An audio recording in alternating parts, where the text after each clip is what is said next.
Hi, it's Lee from Colouring Queen. I hope you're all doing well today. I'm going to continue to colour in my Maria Troll picture because I missed my Maria in May colour along and I was really looking forward to that one. So don't worry, if you submitted pictures for my Maria Troll colour along or the Alice in April one, I will have those videos up next week. Just been a little bit delayed since we've come back here. It's been really hectic here, spending over 6 weeks in Sydney when I never expected it to be that long, only 2 weeks. And then we came back and we decided to sell our house here in Queensland and move back to Sydney. We kind of hit the ground running as soon as we came back. We tried to turn our pool that had gone green back to the blue because it had so much algae, etc., from all the rain here in Queensland while we were away. And we also had a lot to do gardening wise, 6 weeks of weeds to clear out, and we're still weeding. And plus, I've been putting new plants in, and we had a really massive declutter. I basically gave away so much stuff and sold anything worthwhile on Facebook Marketplace. And all the stuff I gave away went to super good homes. Like one lady was living in a shed and she was going to use all the wood, etc., to help improve her house. And for her and her 4-year-old daughter, they live on a rural situation and single mum. And yes, I gave her some pencils and books, etc., for her little girl as well to play with. And then another lady took all the weird bits and bobs that we had from our renovation left over, just like weird little scraps and things, and I just didn't want to throw them in the tip. But she was actually using it for a creative project in a hospital. Patients get to create like a garden, and apparently they'd had like all of these trees, and the hospital cut them down and didn't want them to use it as a meditation type space anymore. But they would allow them to make projects in that space, but they couldn't use wood or steel or nails, so they had to really be creative, like they could use glue or plastics. So she had some really great ideas on all the things that her and her little group were going to do. So that was super lovely, and I can't wait to see those. She's going to show me, send me a picture when they're done. So yeah, I feel really invested in that one. And I gave I gave most of my planter boxes away to a lady whose mother lives in a caravan park, and she's got one of those caravans that's permanently sited there. And she was making a little outdoor garden area for her. And I also gave her a table and chairs so she could sit out there in the garden and enjoy it. And then I had a couple of had pile of leftover timber and leftover steel and gutters and all sorts. So I gave that to my next door neighbours. They work as handyman and maintenance people, but they'd also moved here after being left homeless by the Lismore floods. They were living in their car. It was basically the only thing.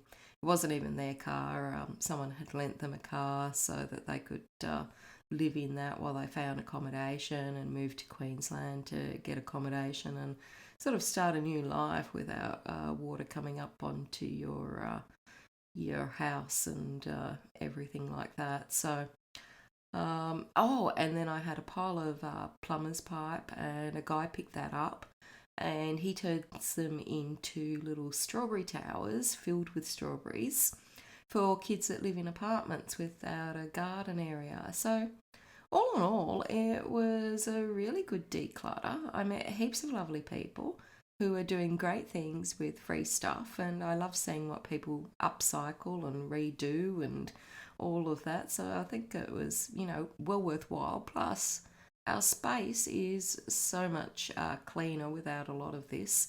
I still have lots more to declutter, including a pile of colouring books because I've just got seriously too many. So some of those are going to have to go because I just really do not have time in my lifetime ever to colour them all. or to even nowadays look at them, which is what I used to enjoy doing, but now I just don't have time for it. So, yeah, still lots more things to declutter. I also had to organise some electrical work on the house, so finally got some lights in the garage, and um, the guy went to put in all my smoke alarms that I paid nearly $1,000 for, and they'd just been sitting there and not used. And anyway, all the batteries have gone in them, and yeah, so that's all a big issue. So we're trying to work out what to do with those smoke alarms and see if they'll get replacements for us.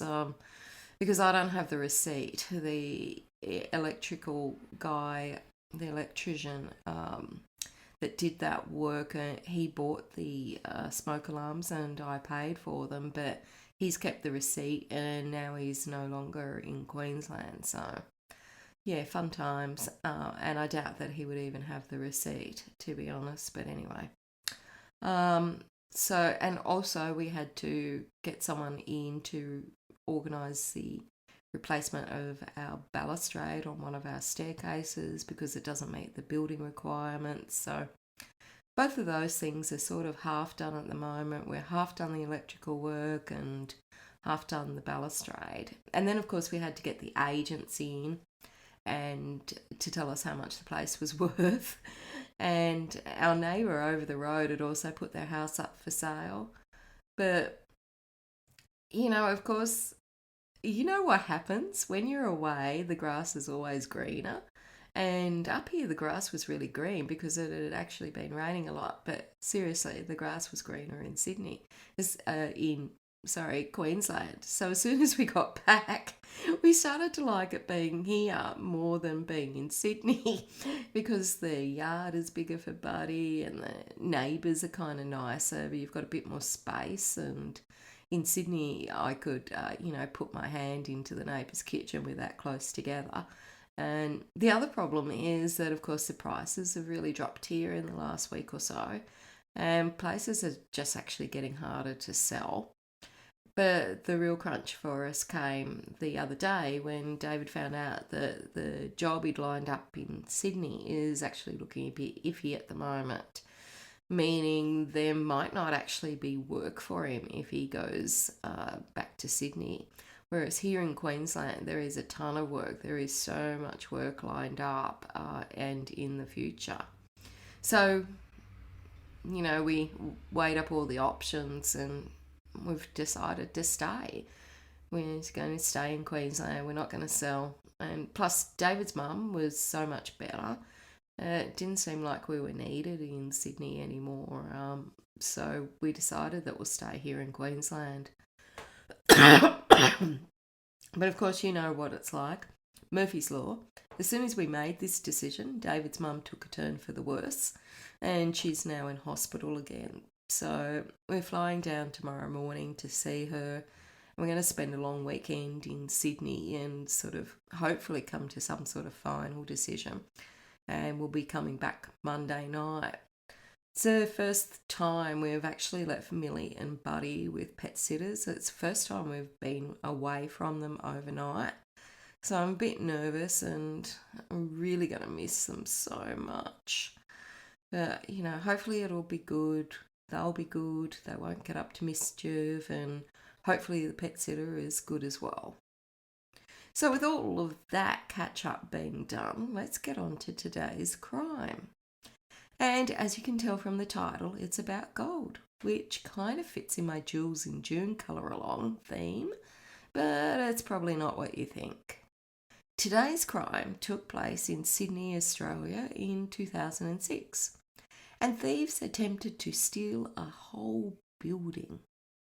Now, how on earth do you do that? And, well, it's actually quite simple. If you don't mind committing a spot of forgery, some false impersonation, and a dash of fraud. So the building in question was 181 Miller Street in North Sydney. And it's a 13-storey building. It's close to the train station and the centre of the North Sydney CBD. It houses a lot of commercial offices, some retail shops at ground level, and it's also the headquarters for the Australian Rugby Union Football Association.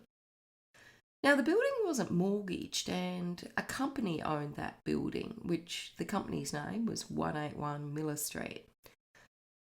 And it seems that many of the directors of the company didn't live in Australia, but really it wouldn't have made any difference to how this crime went if they did. Really, I doubt very much it would have mattered. Now, the thieves came up with a cunning plan to steal the building out from the company, 181 Miller Street Pty Limited. But the first thing they needed to do was forge the title deeds so that they'd have them in their possession for later on. Now, the sources that I read on this case don't give away how they did this, but I presume they just went to the Land Titles Office in Sydney, as it was called then, and obtained a copy of the title deed, which anyone is entitled to do, and it is super cheap. And once they got this information, they set about getting their pens out and making their own forged copy. And it was essential to have this, as it would be needed for the next stage of the plan. So the title deeds that were forged were 14 odd pages, because it's a 13-storey building. There's going to be a lot of pages in that title deed. And according to the source I read, they were really good copies, really good forgeries. Now, having the title to the building, their next step, of course, was to get some money from it. And the simplest way is to mortgage it. If you sell it, there's a lot more inquiries that are done by a purchaser, especially with the amount of leases in the property. So it could be detected a lot quicker. Purchasers do a lot of inquiries in New South Wales before they actually hand over the money. And it's a bit more of a process as well. Whereas mortgaging it is just one person, one financier, and it's a lot quicker, and the documentation can be done a lot quicker, and it doesn't have the same inquiries that an actual sale and purchase would have. So they toddled off to a legitimate mortgage broker with the deeds to obtain a mortgage of 14 odd million on the property. And the property was worth about 39.9 million. So far, so good. Now, when you take out a mortgage for this amount of money, there are all sorts of documents to be signed. And presumably, as it was a company, the thieves just had another company seal or stamp made that they could seal the documents with, and then they just forged the signatures of the directors. But there are also documents that only lawyers can sign. And rather than take the documents to a real lawyer, these documents, which were basically statutory declarations, were instead signed by one of the fraudsters posing as a lawyer. And these were checked by the mortgage broker, and they passed the inspection. They looked signed in the right place, looked good. So the money that they'd arranged to be advanced by way of the mortgage wasn't coming from one of the mainstream banks that you know of, but rather it was private mortgage funds. And in this case, it was the Uniting Church lending the money. And the fraudsters basically gave the reason to the church that they needed the mortgage was that the building was being sold and they needed a bit of short-term financing until settlement, or closing as you call it in the US. Now, as the building was worth over $39 million and they're lending $14 million on a short-term loan, it seemed like a pretty good deal. Plus, if they defaulted on making repayments, most mortgage conditions would allow the church to take possession of the building and they could sell it to recover their money. And even if the economy slowed and the building was worth less, it seems likely that they'd recover their 14 million odd plus expenses. So it's kind of a win-win for the church. Now, usually on those private financing and bridging loans, there's not as many requirements as a bank, and usually the interest rate is higher. So for the fraudsters, it's kind of a win-win because the money's there and they're not going to pay the increased interest, so it doesn't matter. Now, usually when you obtain money from a lender, and in this case, the Uniting Church, the money that you get should be in the name of the applicant. So in this case, the company, 181 Miller Street Pty Limited. Cheques for large amounts shouldn't be drawn in favour of third parties.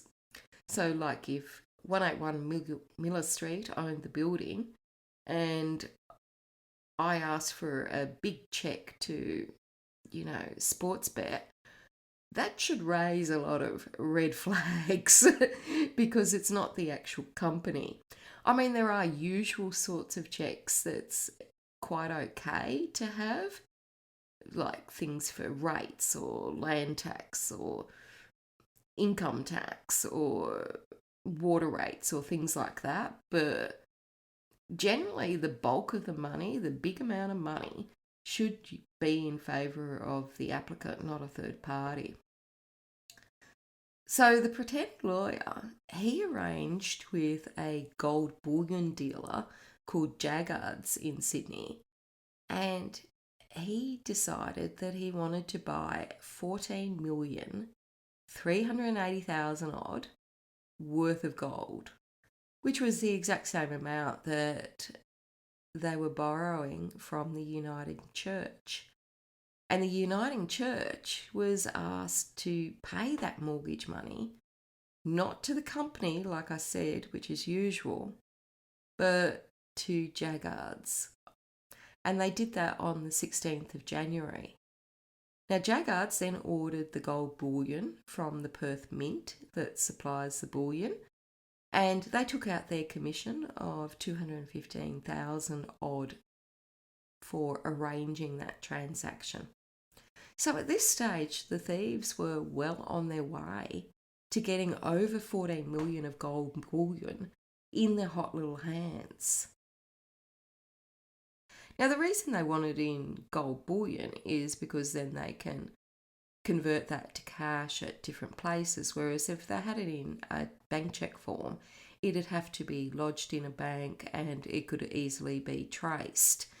The gold bullion would make tracing it much more difficult.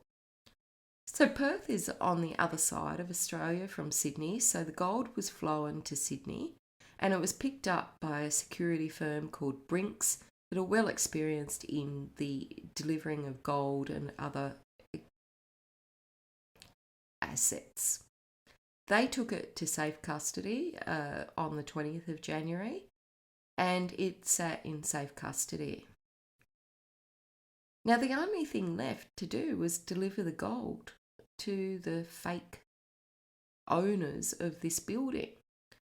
But by then, people were having doubts, questions were being asked. And no doubt the fraudsters were just sitting there waiting with bated breath and thinking about what they were going to do with all this gold bullion, and that soon this giant fraud would be all over and they would be rich and swanning around in, I don't know, fast cars and who knows how you would spend $14 million. But the Perth Mint had a sinking feeling on the transaction. There were some issues with the paperwork and they won't reveal other than to say it involves the protocols in buying gold. And they also said they've been doing it for a while, which they have, and they knew when something doesn't smell right. And Brinks also, they're used to delivering gold, and they felt the transaction was really odd as well. And it was also in relation to the paperwork. Now, the Mint and Brinks deal with transportation of gold all the time. They have a wealth of experience when something is not quite right. And buying $14 million worth of gold bullion at one time should normally be a red flag anyway despite whatever other issues they might have with the paperwork. So both Brinks and the Perth Mint decided that the delivery shouldn't go ahead until a few issues were cleared up, and in order to clear those issues up, they needed the assistance of the police. So they contacted the Western Australian Gold Squad, who also then contacted the New South Wales Fraud Squad so that both states could liaise together. And then the New South Wales Crime Commission joined in on the party. And meanwhile, the thieves must have been going absolutely crazy, wondering where the gold was and why it wasn't delivered. I mean, so close. The Uniting Church were now in possession of the signed mortgage documents and what they thought were the original title deeds. And they needed to get those registered, and to do that, you take both documents to the Land Titles Office, as it was called then in New South Wales, and you pay the fee to register them as is required. Now, the Land Titles Office in New South Wales has a reputation, and it's not what you think. It's not bad. It's considered to be one of the best in the world. And it's fast, it's knowledgeable, and the system of title registration makes some countries gasp in awe. Nowadays, titles get registered within 24 hours. Other countries can wait years for this. And it's so good, in fact, that the land registry officers from around the world often visit to see what they can learn from it and implement that back home. So, Land Titles Office looked at the deeds when they were presented for registration on the 18th of January, and they went, no, these are good, but they're not good enough. Now, Land Titles Office won't reveal the number of issues with the deeds, and I don't blame them for security reasons. But they immediately informed the Uniting Church and the police, and the gold that was still in storage, so the thieves didn't get away with the money. But the Uniting Church had lent $14.4 million. And it now turns out that this was not secured by a mortgage. The title deeds were forged, and Land Titles Office refused to register their interest, their mortgage, over the property. Now, I know what you're thinking, maybe just give them back the money. But it's a little more complex than that for a number of reasons, including that it was no longer money, but it had actually been converted to gold. So the New South Wales Crime Commission had to step in, and they pursued the matter. They obtained a Supreme Court order for the money that was paid to the Perth Mint by Jaggards to be deposited with the public trustee. And from there, the money was then returned to the Uniting Church. So, except there was one problem. The money that the Mint obtained for the gold was not the whole of the loan advance that the Uniting Church had provided. It was less Jaggards' commission of $200,000 odd. So, in order to recover this, the Uniting Church had to sue Jaggards in the Supreme Court, which they did very quickly on the 6th of February. No time is being wasted in this case at all. Now, the matter never went to court, so we don't know if the Uniting Church received the whole of the $200,000 back or not. I suspect not, as the parties reached a confidential out-of-court settlement, and they ended up resolving this 2 months later. So there's lots of morals in this story. Be super careful with your title deeds, especially if they are unencumbered. If they have a mortgage, you effectively have another step in the transaction where any fraud can be discovered. And in case you're thinking that this only applies to corporations or any big business, sadly, this is not the case. There are a ton of cases where ordinary homeowners have had their title deeds stolen or forged, and people have either sold their property or mortgaged it and obtained a benefit. lots of hassles, lots of legal fees involved in all of that. Now, of course, this could be different where you live. This is only applicable to New South Wales in Australia. Where you live, things might be a bit different. But anyway, I hope you enjoyed learning about the case. And by the way, the thieves, to my knowledge, still haven't been caught. I mean, they're $14 million short on their dream fund, and they won't be sitting up in a hammock anytime soon. But you never know, they were pretty close to getting away with it. And other than Perth Mint, Brinks, and the Land Titles Office, in some countries, their land titles system is so slow that it could be months before it's detected by Land Titles Office. So we're just lucky that it was such a large amount and some other issues with the paperwork that haven't been disclosed that it caused queries with Brinks and the Perth Mint. And then at that final stage, it caused issues with the Land Titles Office who wouldn't register it. But in other countries, registration could have proceeded. In other situations, the mortgage amount and the paperwork might have been okay. So, be careful out there. So, anyway, that's it from me. I hope you enjoyed this crime story. It's a bit of a lackluster crime because we haven't got the criminals, but at least people ended up back in a similar financial position from where they started. I doubt very much that the Uniting Church would have got the whole amount of the money back, and when you take into legal costs and things like that, but hopefully, they got close to their original position. But anyway, that's it from me. Until next time, stay safe and